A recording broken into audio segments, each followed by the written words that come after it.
seconds of trading.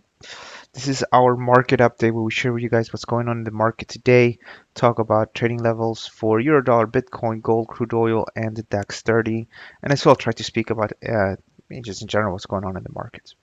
We're having some interesting, interesting movements today. It's all about risk off, and the DAX 30, which we talked about yesterday, is approaching a really interesting level, and we'll see how the day ends, but it doesn't look too good for the DAX 30. Now, before we start, as always, I need to stress that trading financial markets, unfortunately, is high risk. About 80% of traders that trade with most FCA regulated brokers lose money. I would also guess that anybody trading with an unregulated broker where leverage is even higher usually will have even a higher failure rate.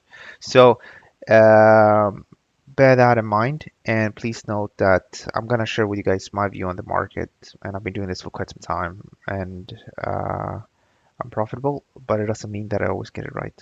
So you need to have some sort of a system and basic understanding of the markets.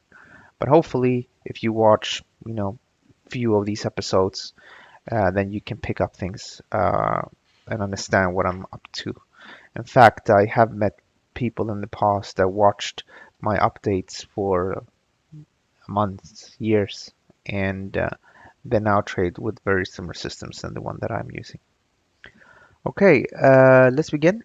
And we'll begin with the DAX, guys. This is the DAX 30, and the DAX 30 is resting just above a crucial level. Now, this is a daily chart, and the daily, let's see if we can just change this. The daily chart is just trading above the August 15th low, which has also happened to be the June 28th low. And usually when you break a level on the daily, you tend to have a nice reaction. Now, this is also a descending triangle. You have support, support, support, resistance, resistance, resistance. And the difference between the midpoint and the support level is the target. And that projects a 6% decline in this market on a break to the downside. Now, I'm not sure. I don't really think we're going to go all the way down with 773 pip points, sorry. But I think we can potentially trade down to 1180, 11,800, and then we'll see what's happening. Overall, we are seeing a stronger dollar. We're seeing emerging market problems. Mexican peso is up strong this day. Turkish lira, Mexican peso is up 1.1%. It was up about 1% yesterday. Dollar South African rand is up 1.69%. And yesterday was confirmed that they have entered a technical recession. So you're seeing a lot of these emerging markets. The Turkish lira is up today with 0.5%, which is not that much really. So that is pressuring in the markets, and I suspect really that we could potentially see more weakness. So keep a very close eye on this. Technically, there are different ways of doing this, but I think that on a break and close below the low, then I think we're gonna probably hit to the downside, and I would maintain my bearish bias as long as you trade below today's high. If we just go down and then push up again, then you can have a squeeze tomorrow. On the other hand, if it goes down, closes around these levels, then you have a little bounce maybe, but most likely just close here, and then the next few days it just continues to go to the downside. So it's a critical opportunity. And what's interesting here, it's all about that residual ratio, which I always talk about.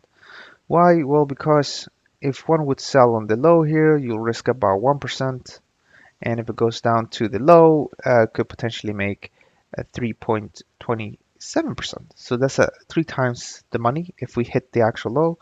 If we hit the actual target, that you could make 6.39%, which is pretty much 6 times our risk. And those are super good setups that I like. They don't always work out, but most of the time I can sell. It goes to my advantage. I can reduce my stop loss to entry, and then about 20% of the time we actually hit all those long-term targets, and we have some very good returns. The rest of the time, we book a little bit of a profit or sometimes a small loss. Euro, there's no point getting too excited about this market. The market is trading sideways. Yes, this is a daily chart, and I am focusing on this because in the short term, there's not too much to do here. The market is trading sideways, and there's really nothing special to say about this except that if we trade below 115.06, I think this market could slowly drift to the downside. And then if we break the upside, I think this market could trade upwards. But we're stuck in the middle, so there's not too much for us to do here. Uh, Otherwise, you can focus on Aussie dollar. Aussie dollar, I'm finding that extremely interesting. I know it did trade below the May 2006 low. If I show you the weekly, if we trade, if we have a close below the May 2016 low, which is this level here, then we'll be definitely below the December 2016 low and definitely below the May low. And then you just look to your left. Where's the next major low? Well, it's here at 68.29. So take that out, and we could potentially witness a nice solid 304 pip decline in this market over a period of a week or two, maybe probably a little bit longer.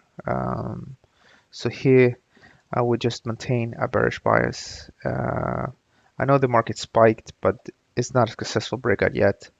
We need to trade a little bit lower than this level. I put my levels exactly at the lows, but usually what's good to do is not to put the actual entry at the actual low.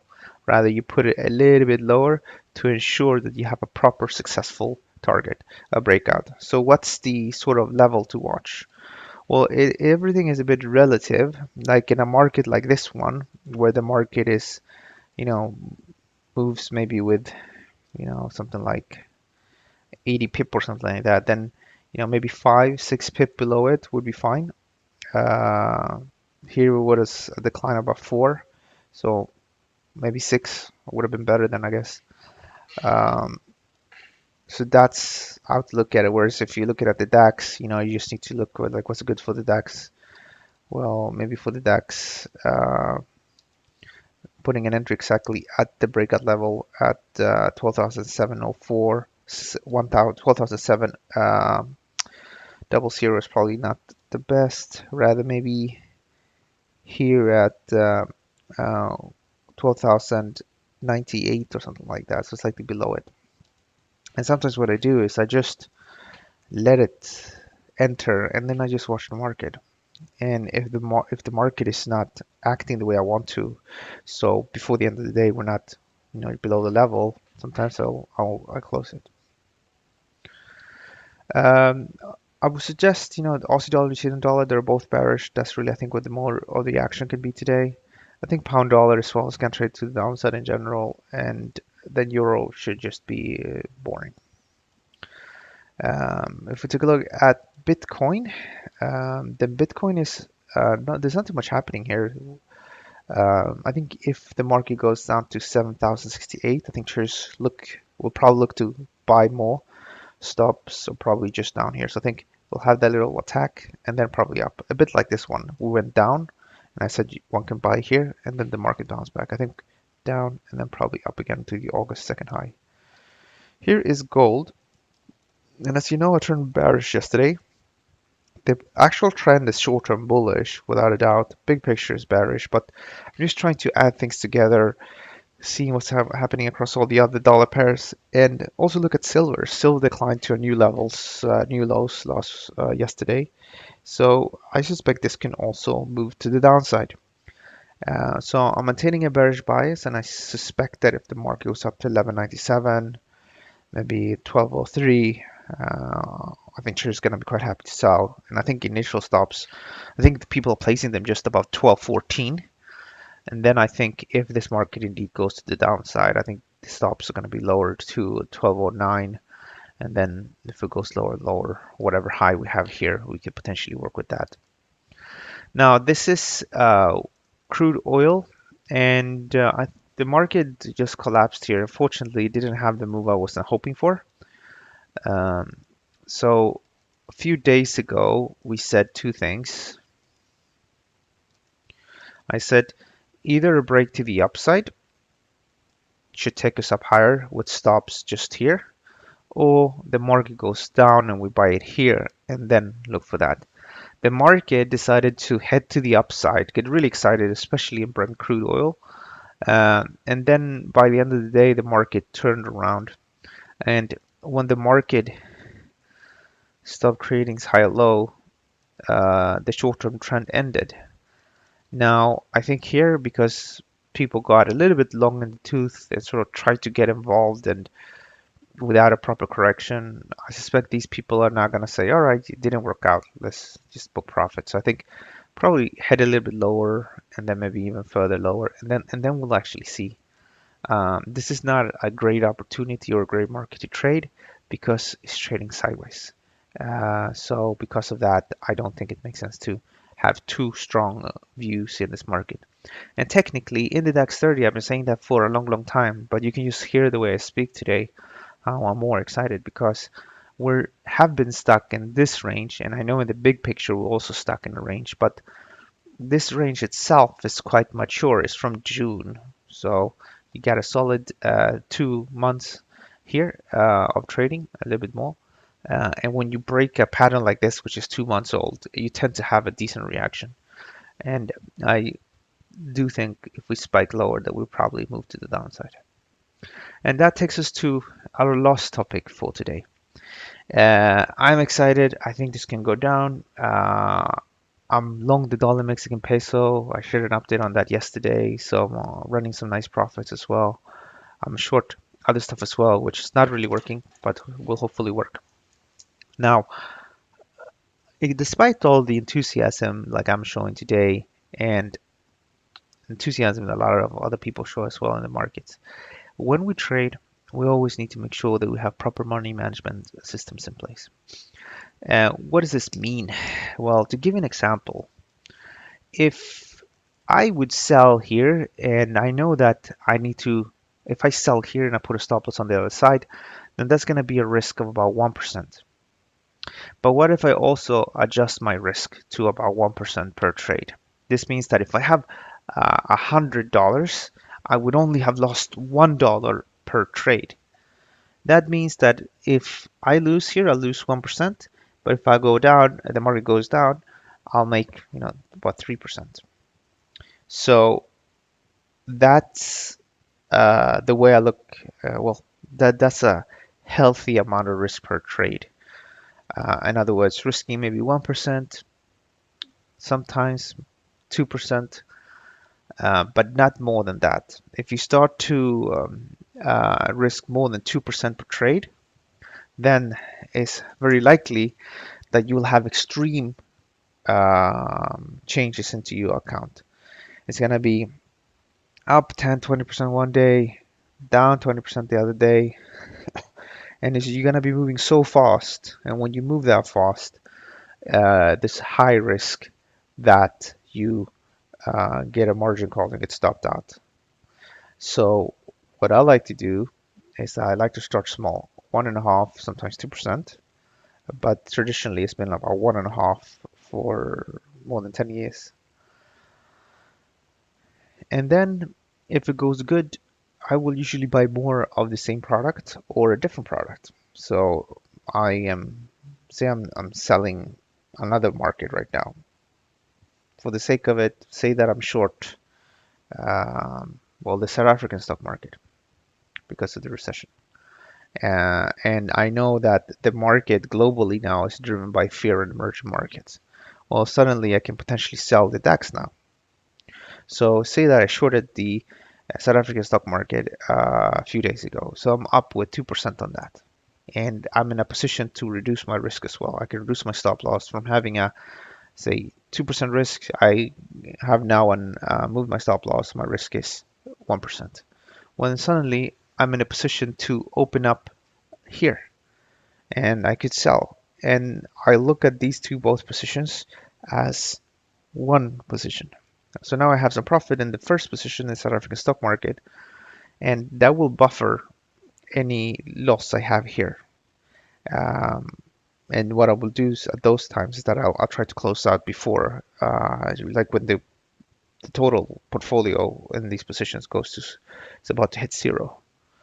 And then If possible, I try to do that. So I will trade the same theme in 3 different markets. Technically, I'm already long dollar Mexican peso, and I'm also say that I'm short the South African stock market, and then this will be the third trade. And it's all on the base of the same theme. And I do that. So I ramp up leverage, and effective leverage could hit 7, sometimes 10 times. But I only do that when I have profits to work with. I never start out with a huge position of risk and then just hope for the best. Um, so bear in mind that, and I would suggest if one is new to trading, max loss per trade will be 1%. If one is scalping, so you know beforehand that you're gonna trade 3 times per day, and you could potentially have 3 losses, then you don't go and risk 3%, and then you don't go and risk 1% per trade. Because if you do that and it goes really bad, and you have 3 by 5, that's 15. So you trade 5 times in a week. So you trade 15 times in a week. All of them are losses, and you lost 15%. Losing 50% of your account is quite a lot. Obviously, if you're trading with small amount of money, it's not a lot. You can always just top up and put more money in. Um, but if you're trading with more money, then 15% is quite a lot, and it's not very difficult to recuperate a 15% decline, not at all. But when you start to get a 50% decline, then you need to double your money. So if you had a 10,000 to trade with and you lost 5,000, then you need to do 100% return on that to come back to 10,000. And the person that loses 50% of their account is probably not ready to double the money anytime soon. Final thing here I didn't mention. Again, one sells, and here is about 1% today. But what if you're risking 20 pip? Then one would adjust so the 20 pip are worth 1%. Okay, let's see what happens. It looks to me that this market is heading to the downside. Guys, have a great day today, and I'll see you guys, unless we have any questions. No, we don't have any questions. I'll see you guys tomorrow, same time here. Don't forget to click here to like the video, and as well, don't forget to follow me on Twitter. And if you have any questions, reach out to me at Twitter, send me a direct message. Have a good day, guys, and talk soon. Thank you.